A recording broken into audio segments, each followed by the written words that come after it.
Recently, I've been trying to frame more and more things from family pictures, original photography, huge canvas art, old college basketball jerseys. And each time I'm over here scouring the internet from different brands, trying to get the dimensions exact, hoping the materials are quality.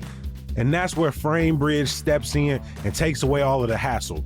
FrameBridge makes it easy and affordable to custom frame just about anything. You could design and preview your final piece online, schedule to ship your items or drop them off in person, and they're great for giving special gifts to friends and family. Visit framebridge.com or one of their local FrameBridge stores in Southport, West Loop, and River North to start framing.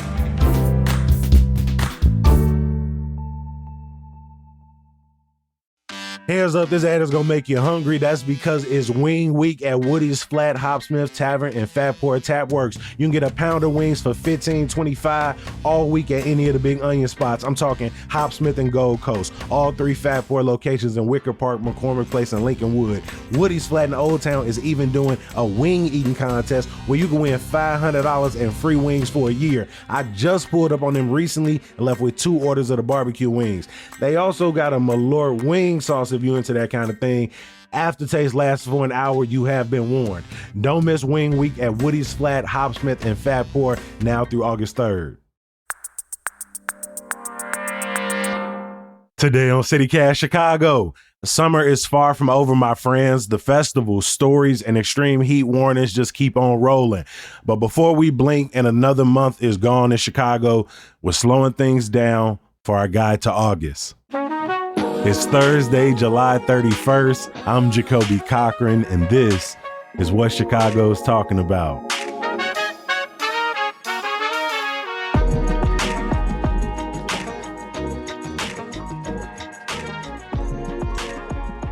Welcome. If you are new to CityCast Chicago, we are the #1 daily local news podcast talking about all things Chicago. And when I say that, I truly mean it. We are delusionally optimistic about trying to hit as much of this big city of ours as we possibly can. We are covering budget crisis at City Hall, CTA, CPS, you get the picture. We're tracking major developments like the Obama Center, the 78, and demolitions like the Damon Silos.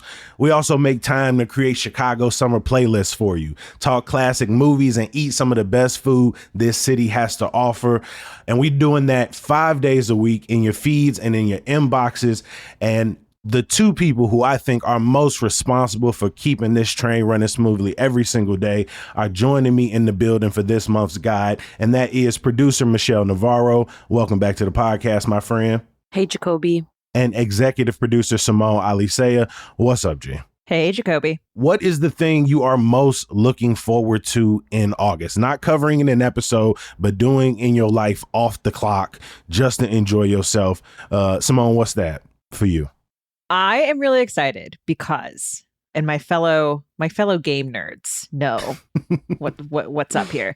Dungeons and Dragons, the 20-sided tavern, is going to be back in Chicago. This is a big show. It's an interactive theatrical experience where the performers are kind of, performing a fantasy adventure like Dungeons and Dragons. And there is actually an element of audience interaction. There's dice rolling. And they were here not that long ago, I think maybe a year ago or a couple years ago. And like all my friends went to go see it and I missed it. I was out of town or whatever, and I never saw it. And I was so mad about it. And so I'm really glad that they're back. The show starts August 12th, runs through September 28th. That's going to be at Broadway Playhouse in Water Tower Place. And I am really excited to see it because I have only heard fantastic things. And as you guys know, I'm deep in the D&D life around here. I just played D&D again over the weekend with my homies Darius and T-Dog. I immediately, when I saw you put it in here, grabbed the link, sent it to Darius, and was like, we got to go to this. Dungeons and Dragons is something we've picked up over the last few months and have slowly but surely fallen down the rabbit hole. So I am excited for this. I love this for you. I'm excited. We'll have to, I have a bunch of GMs like waiting in the wings, waiting for me to be like, yeah, let's do it like a CityCast game night. And we'll run an adventure. They're champing at the bit for it. So we'll see. One of my favorite episodes this past month is we dived into some classic Chicago movies. And that's just because we love talking movies, whether we are watching them in the park, on rooftops. And Michelle, the thing you are most looking forward to is a series we've been covering all summer long. Yeah, so the Millennium Park film series is wrapping up this month. I haven't been to the film series, but I have been to their music series probably 4 times this summer. It's my favorite. I love picnics, so going to the park and listening to music there is my favorite. But I'm really excited to see a movie there, which I don't think I've ever seen a movie at Millennium Park. This will be my first one. And it will be on August 19th. They will be showing Pride and Prejudice, the 2005 movie. It's the 20th anniversary of it, and it's also the 250th anniversary of Jane Austen, the author of Pride and Prejudice, her birth. And guys, I'm a yearner, okay? I am a romantic. I love this movie. Recently, I made one of my best friends watch it, and I was like, I couldn't believe that she's never watched it before. And we were like watching it dying, and I can't wait to watch it at the park, outside, enjoy like a nice summer sunset before the summer wraps. And I am inviting all my girls to come through and to just yearn. I can't wait. I love this movie. You guys seen Pride and Prejudice, right? Oh, Michelle, I love this for you because I recently did a triple feature myself of Pride and Prejudice 2005, Bride and Prejudice, the adaptation, and Austenland, which of course is also loosely adapted from various Austen works, including Pride and Prejudice. So I'm like I'm fully in for this. Also, these movies are at Pritzker Pavilion, right? Which one thing about seeing a movie there that I think is really great compared, like I love a movie in the park regardless, but the nice thing about Pritzker Pavilion is it has the trellis with the speakers. So the sound quality is actually quite good. So good. Even if you are out on the lawn. So I think really elevates that movie in the park experience at Millennium Park. Yeah, it's an incredible venue, and I think we take it for granted how beautiful it is, how good the sound quality is, and just what a good location. Like there's bathrooms super close by. I always take food, but like it's easy to walk in with food. Yeah, so I'm excited. Please join if you would like to come, Simone, because we are going to yearn together. This movie came out in 2005, so I didn't get like that movie experience of like watching it with a group of people, and so I'm excited because I just know that when Mr. Darcy comes on screen and is like, you've bewitched me body and soul, and I love you, like, bro, when I hear that I'm gonna like scream and die. So yeah, I'm excited for that. Jacoby, what about you? What are you most looking forward to in August? I'm just over here smiling, excited for Michelle because you seem so excited to see that. I am. Shout out to Tom's Wamsgams and Keira Knightley. I am looking forward to the Bud Billiken Parade. I go almost every single year. It is celebrating 96 years this August 9th. The route runs from, I think, 35th to 51st Street on King Drive. Hundreds of thousands of people come and line the streets of the parade or come in and stop in at some point. You got the South Shore Drill Team, King Marching Band. Of course, you got the Jesse White Tumblers out there. This year, the Grand Marshal is going to be none other than Harvey native LaRoyce Hawkins, who some people might know stars in Chicago PD. I know LaRoyce Hawkins from Speech Team all the way back in high school. I competed against his younger brother. I've done shows with LaRoyce. He does poetry around the city, around the country, but a familiar face to a lot of Chicagoans, most recently because he played the father of Riri Williams in Ironheart. Okay. So that's where people most, and then he was in Southside a few times, the one who wouldn't get a PlayStation back when he tried to come repo it. Yeah. Always making fun of Bluto. Yes. So it's gonna be good to see my boy LaRoyce out there. But Bud Billiken is one of those can't miss events. I've gone by myself. I've gone to family reunions. I skated in it as a kid. The theme is Road to 100. As you can imagine, they are not too far from their 100-year anniversary, and so it's gonna be another good year out there. It is the largest black parade in the country, and so you're gonna see a whole bunch of people out there. I have gotten to take pictures in the parade in recent years. I've gotten on a couple floats.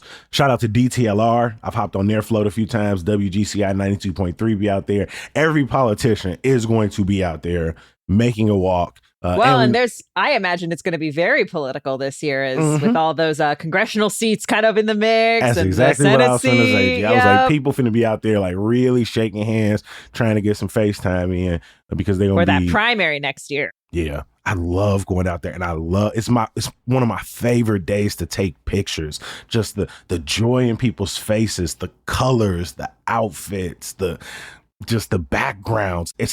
Bronzeville is gorgeous. The walk to Washington Park is gorgeous. And so it's one of my favorite days to take pictures in the city.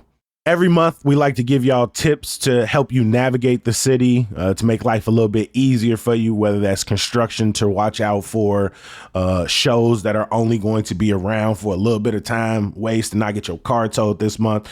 Simone, what is your biggest tip for people this month? Yeah, I want to talk about my favorite full moon of the year.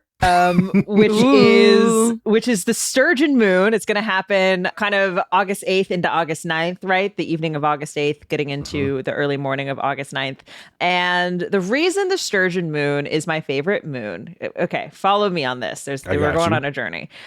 Sturgeon are one of the oldest species native to the Great Lakes. They were like hugely important in the development of Great Lakes, and they actually have been threatened and endangered, right? Like there's not that many of them left. It's like a major species of this ecosystem. I am a Great Lakes evangelist. I have like fully come on to like, this is one of the marvels of North America. Like this whole system, it is amazing and beautiful. I love Lake Michigan. I love vacationing by the lake. I had somebody recently who was in town who spent time by the beach and was like, I had no idea a lake beach could feel so big and luxurious. And I was like, yeah, man, it's a big system. And so I love that the full moon in August celebrates this great species. And another cool thing, if you're like, what is a sturgeon? What does it look like? You can actually go see them at the shed. And in fact, they have a place where you can pet the sturgeon. And they're just like little big old fishy dogs. Like they're very cool. They come right up to you and you like take your two fingers and you pet them very gently. They're very, very cool.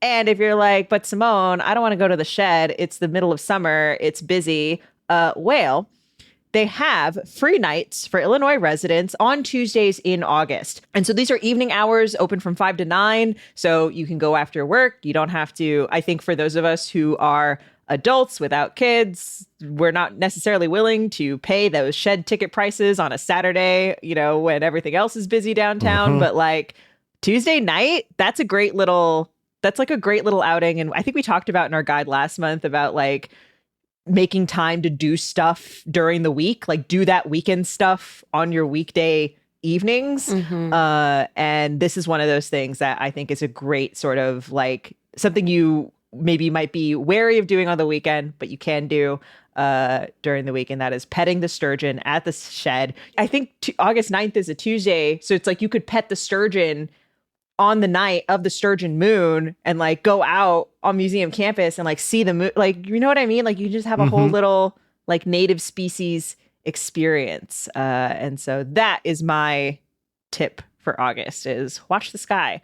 Also, of course, stargazers will know that the Perseid meteor shower is also happening around that time as well. Although you're going to want to, the best viewing is going to be is probably going to be as that moon is waning. Otherwise, the light is going to be too bright to see it. And you're probably going to want to go out into the burbs, into the forest preserves to see that meteor shower. I want to piggyback your tip a little bit because at the end you say watch the sky. And I want to take that very literally. Watch the Chicago sky. They've got 8 home games this month as well. 2 of that them is do Chicago's WNBA team, not literal the sky. Cosmos. No, I think 8 home games might be the most for the entire season. 2 of them do fall on a Tuesday, so you'll have to negotiate. Do you go pet the sturgeon on free Tuesdays? Do you go pull up on the Chicago Sky, who I think are playing the Valkyrie on one of those Tuesdays, and then on the other one they are playing the Mystics on one of those Tuesdays, and then playing the Seattle Storm on another one. And so all very kind of like the Valkyrie, the Storm, we play the Sun. You see, it's all there. It's all coming together. We play Mercury at home on Sunday, August 3rd. You see what I'm saying? Yeah. It's all very, very cosmic month for the Chicago Sky and the Chicago Sky. And so very There you excited go. for both of those. My big tip for this month, another thing you said earlier was you said being out on a lake beach, feeling luxurious. I want to remind people that this is the last month where Chicago's public beaches will have lifeguards. Obviously, as the weather permits, people will still be out on all of the beaches. If you are going to be out, or if you do plan on going out, please remember to go to the Chicago Park District website to check the swimming conditions at all of the Chicago beaches. At the time of this recording, swimming is permitted at most of the beaches and prohibited at 57th Street Beach and Montrose Beach, and that changes throughout the day. I checked it earlier, and most of them because of yesterday were not permitted, and so just make sure you're checking on that. Most of Chicago's outdoor public pools are closing this weekend between tomorrow and Sunday. So check the website to get the accurate dates. Only a few of those outdoor pools will be open for another week or another couple weeks. That includes Abbott and Roseland, Hale and Clearing and Harrison and Pilsen, open till the 8th. Bessemer in South Chicago to the 14th, Trumbull in South Deering to the 15th, and then Carver Pool to the 16th. And so Chicago's lifeguard swimming at outdoor pools and public beaches is coming to a close in August. And so get those last minute visits to the pool in. And then, of course, like I said earlier, you can obviously still go to the beach, but then you really gotta, really be cautious, because you're kind of going at your own accord with your friends and your family. And so be safe out there in August. Go back, listen to our water safety episodes that we dropped earlier this month if you're planning on going out. Michelle, do I remember correctly that you were trying to make swimming was a goal of yours this summer, right? Yeah, and I've swam in the lake a handful of times. I haven't got into the pool, which sucks because I live so close to McKinley Park Pool. I also wanted to make a note on that I know that McKinley Park Pool, and I'm sure other outdoor pools, they usually have a first half of the summer schedule because it coincides with Park District day camps. And so they'll reserve a slot for summer day camps. And I know that McKinley Park usually releases a second summer schedule starting in August, and it goes till Labor Day. So I believe there will be some pools that will continue on for the next couple weeks, maybe a little later in August, and they'll have some more. They'll have some more spaces available because they won't be reserving them for Park District kids during their day camps. And so I'm waiting for that schedule to be released so then I can actually get to the pool more. Fun fact. Lake temperatures peak this month as well. So if you're somebody who's been avoiding swimming in the lake because you think it's too cold, this is the time, because lake temps peak in August.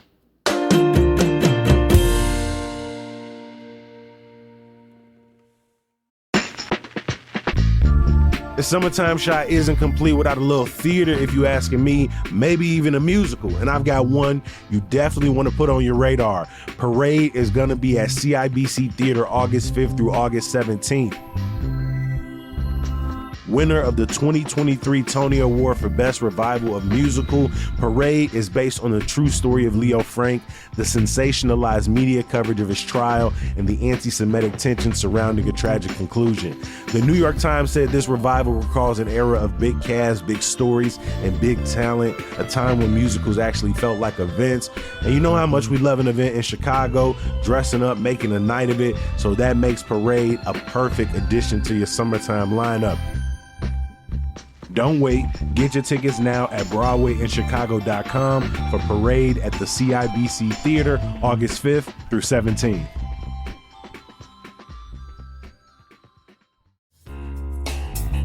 Look, I know the kids may not want to hear it, but it's almost back to school season, which can be very stressful on families. But one thing you can start checking off your list: preparing your student for Chicago Public Schools selective enrollment exam. It's coming up, and that's where Top Marks Prep is here to help. Top Marks Prep was built by a Chicago tutor who saw what students really need: a structured study plan, plenty of practice, and a way to track their progress. Top Marks starts with a free diagnostic test, then creates a personalized study plan based on what your student actually needs help with. There's video lessons, targeted practice questions, and unlimited full-length mock exams, all tailored to the CPS exam format. That October exam is coming up faster than you think, so don't wait to prepare. Sign up today at topmarksprep.com/citycast and receive 15% off. Again, that's topmarksprep.com/citycast.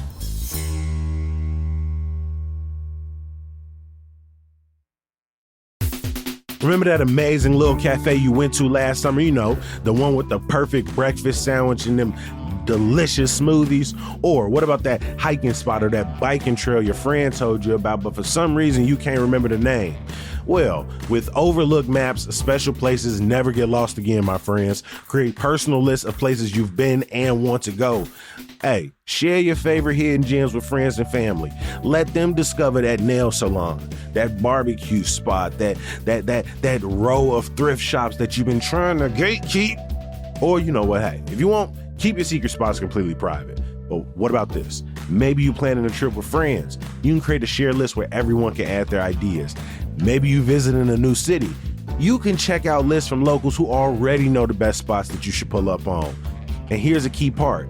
No ads cluttering your list. No one selling your data to advertisers. Just your personal collection of amazing places organized exactly how you want them. Overlook Maps. Collect, organize, and share the places that matter to you. Download free at overlookmaps.com. And you want a little bonus? Go to overlookmaps.com/Chicago to see some of our lists and great spots on a map and in your pocket. Your places, your way. One of the things we do every single day on this podcast is cover some of the biggest stories happening in and around Chicago. Simone, what is that story that you're tracking this month? For me, it's about CPS, specifically the CPS budget, Chicago Public Schools budget. We have talked a lot about this over the past few months. Frankly, over the past couple of years, it has just sort of been a thorn in the side of the school district. It was, the big drama that led to a big leadership change. It has sort of dogged this new partially elected school board. And the fact of the matter is the Chicago Public Schools are facing a $734 million deficit for this school year, 2025 to 2026. And they have not yet set their budget for this year, the district budget. And so they have a deadline to do that by August 28th. The first day of school is August 18th. And there's been a lot of stuff caught up in that. They've been doing these public engagement workshops where people can sort of weigh in on how they want, what they think the district should do to close this gap. Spoiler alert, nobody really wants them to make big cuts because nobody wants that ever. Nobody wants, certainly cuts to teachers or cuts to education, especially after the district sort of used COVID dollars to try to shore up its services, during the pandemic. However, the other options also don't look great. There's not new revenue really coming in. And the idea of taking on more debt is not exactly a popular idea for anybody who's watching the financial health of the school district. And so lately we've seen headlines about crossing guards. So you've seen there were some layoffs earlier in the summer, many of whom were crossing guards. And then there was another story about how CPS is not going to be paying for some crossing guards who work streets private schools. That's kind of another interesting thing. That was sort of another thing that used to be paid for by the city, but then CPS took that on. And so there's some conflict there. I was going to break down some of those changes that Mila Kumpalova from Chalk Beat Chicago wrote about just last week that include what you mentioned, crossing guards. They said students are likely to see fewer free breakfast programs, hot meals, custodial and engineers will be impacted. So cleaning schedules will be likely changed. Non-emergency repairs and updates will be shortened. Technology updates. Which is tough because we know CPS's buildings also, there's sort of old as hell. I think the average somebody said was 80 years. CPS has some infrastructure needs. And then we already know over the last few years, they have been struggling with providing adequate transportation for students across the district, especially those with different learning and physical capabilities. And so, yeah, a note went out from CPS to some principals in recent weeks that said while they are, like you said, those major headlines are layoffs, the real minor changes that are going to impact people's day-to-day lives are starting to pile up. And I think, too, the other big thing is like they have to pay for this teacher's contract that they finally signed. And there's included in that is back pay for teachers. Those payments have been delayed. And I think the other interesting thing that we're watching is like, again, we have this new partially elected school board. We currently have an interim school CEO. We don't even have a permanent CEO. Everyone's kind of, I'm seeing these stories over and over again where school board members are like, I didn't know, or it was like this wasn't communicated to us, or like it was unclear kind of how this was supposed to work, or like, you know, they're just kind of learning how a district budget comes to be. And they're sort of faced with like one of the hardest budgeting years, at least in the past couple of years. They have 28 days basically from now to get it figured out. And that is not a lot of time. And I have a feeling we are going to be talking about this quite a lot between now and the end of August. Yeah. School starts in 2 weeks. And I think that's the other thing, too, that is frustrating, you know, that when you start talking about like the family level and even like the school level, right, is because like individual school budgets have already been set weirdly. But like there's stuff that's subject to change based on the district budget. I think for families individually, it's sort of just like, okay, so tell me what is happening. Tell me exactly what is going to go on and like if this service is going to be available for my kid. And at this point, like we know a little bit of that, but we don't know all of it. Michelle, what is going to be the big story you're watching this month? The big story that I'll be watching this month is just continued worry around ICE raids and detainments in Chicago. More recently, communities are worried about ICE coming to Fiesta del Sol, which is, as we know, is this large festival that occurs on Cermak in the Pilsen neighborhood. Recently, I mean, last month, we have an incident where Homeland Security showed up in the parking lot of the National Museum of Puerto Rican Arts and Culture days before Barrio Fest. And I think this is kind of, we're having community festival producers kind of sounding an alarm.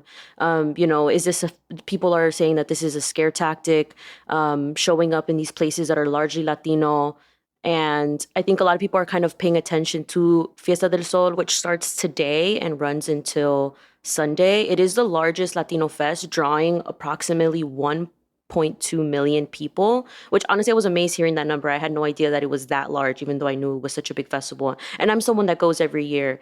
And so I think, you know, as summer is coming to an end, we've been hearing there's been this cloud of fear surrounding about ICE since Trump took office. Since January, like it seems like a lot of community members have been trying to create Know Your Rights programming, try to inform people as much as they can.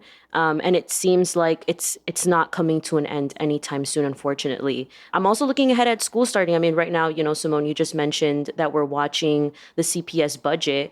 Schools are so pivotal to communities, of course. Like there's large amounts of parents coming to pick up their children. We had that scare with Hamline Elementary a couple months ago, where later it was reported that it wasn't related to ICE, but still, you know, having Homeland Security coming into a school building could, and particularly in an area where most of the students are either immigrants themselves or their parents are, it is truly alarming. You know, it's not like there isn't fear for no reason. And so I think once we start kind of going back into school, I think about children in Chicago who are thinking about their parents coming to pick them up, thinking about what if they don't see their parents when they're coming out of school. And I think as, you know, even though there's been a big push, there's a lot of people who, you know, are enlisting in Migra Watch. There's a lot of people who are standing up for, you know, their neighbors. And it's just, again, it just feels like this is just going to continue bleed into the school year.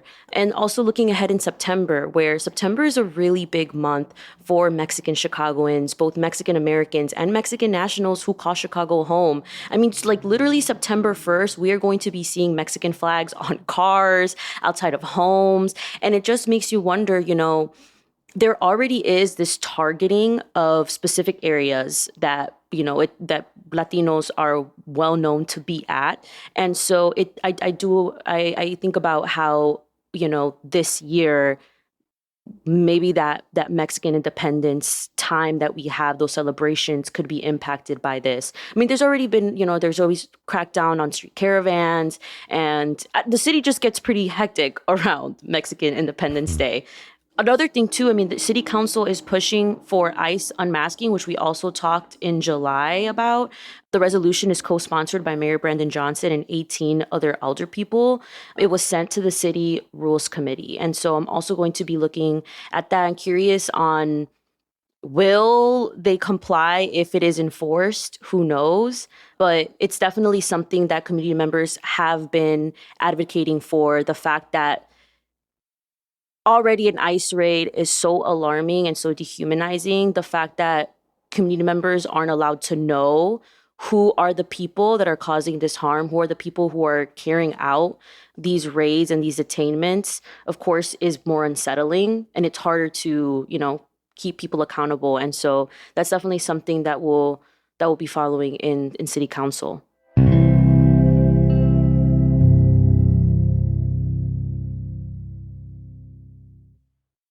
We end all of these guys the same way, and that's figuring out what is the thing each of us is most looking forward to eating or drinking this month.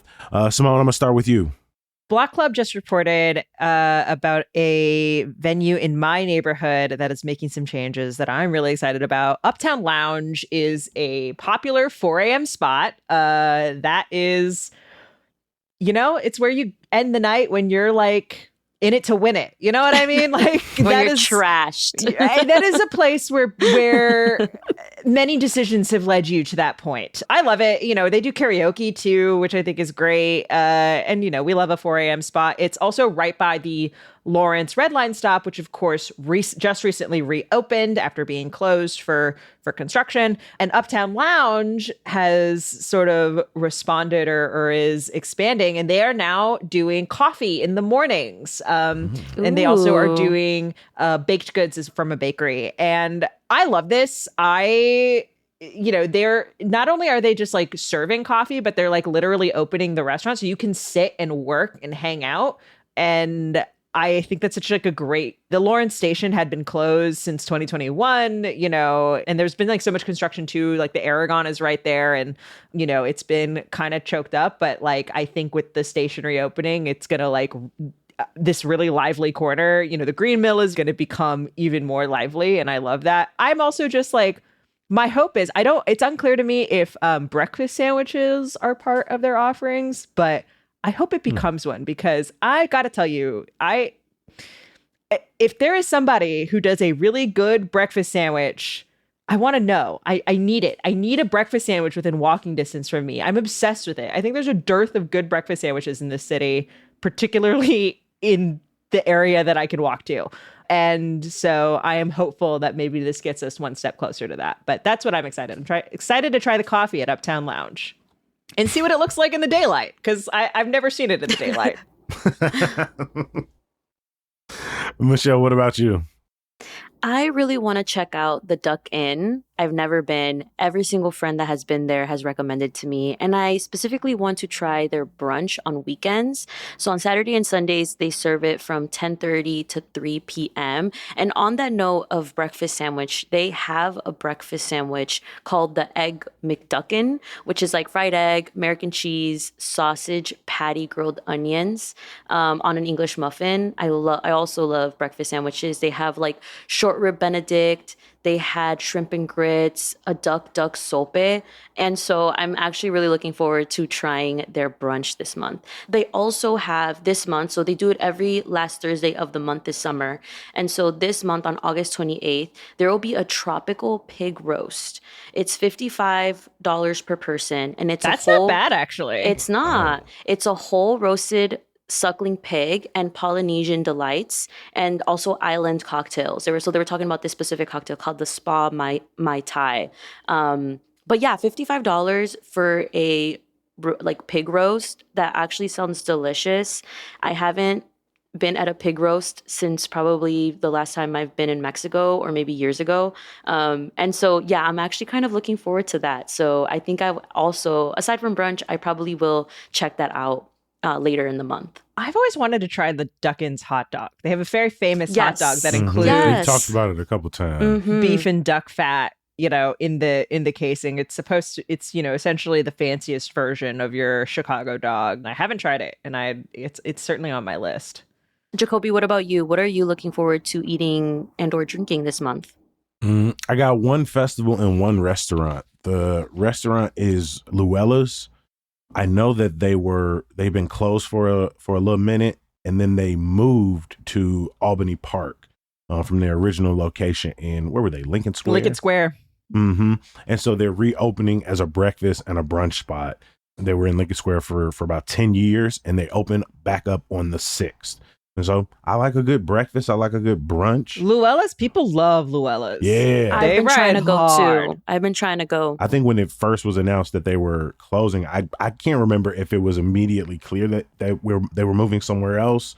And so, yeah, I definitely remember people being sad that it was closing down. But hey, I'm excited for the next chapter and what they're doing. From everything I read, the owner was like, just the dinner hours wasn't really convenient for people who have families. They want to spend more time with their kids, and so they're hoping that breakfast and brunch just made it kind of easier on all fronts. And then I am excited for EatsCon back in Chicago. I actually went last year, put on by The Infatuation, and this is taking place on August 23rd and the 24th at the Salt Shed.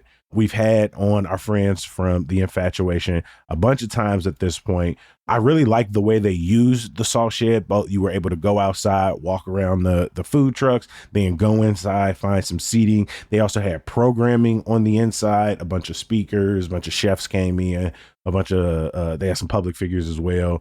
But Lim's Barbecue and 3LP Shy are out there together. Lotus of Siam, Mother Shucker, which I know has been over at Easy Does It, doing a small little residency. Taquieta Shingon, Pizza Miche are a couple of the places that are out there that I'm excited to try. But yeah, I just really like the way they use the space. I didn't realize they did programming in addition to, because there are so many food festivals, and I have always been a bit of a food festival skeptic because, like, I don't want to pay a ticket and then potentially have to pay more, or pay for other tickets, or pay for tokens or whatever to then try these places. Like, I'd rather just go try the places. So I love the idea of having like programming and talks too, because that I feel like really elevates, like, okay, we're here to like celebrate Chicago's restaurant scene, to celebrate the food we make here, and we're gonna learn about it, and you're gonna like come away with something. And then you just get like some Chicago like speakers up there as well. Like Joe Fresh is doing a talk. I know Cashier is going to be DJing. Mad Rhythms, which is like a tap dance collective in Chicago. Yay. So that's what our August is going to look like. But again, if you're new here, don't stop with this episode. Keep coming back all month long. We are going to be talking about Chicago restaurants, things to do on the weekend, museums and exhibits you should be visiting. But as I said earlier, we're also going to be talking about some of the most important things happening in our city, like we do every single month. We're going to be talking about trans rights, affordable housing, basic quality of life in this city, and so much more. And again, the people who help keep this thing moving forward. I want to give y'all a huge thank you for joining me today. Executive producer Simone Alisea. Hey, thanks, Jacoby. And producer Michelle Navarro. Thanks, Jacoby.